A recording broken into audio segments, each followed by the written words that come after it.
Cómo escuchar y no juzgar. Cómo encontrarme si hay peligro. Cómo impedir que tú no llores. Cómo rezar sin oración.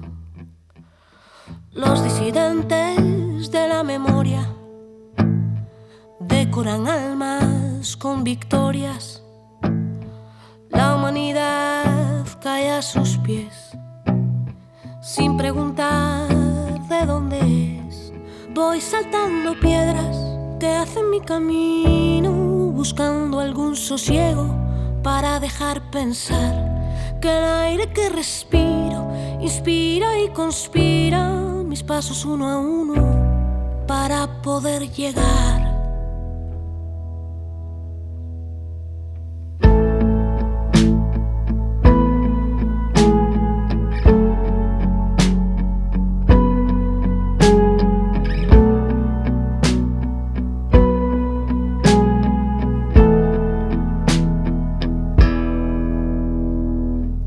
Los santos de tu cielo, en procesión van los primeros, cumplen deseos terrenales, contradicciones y pesares.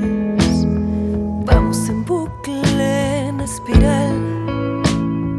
El privilegio es soñar.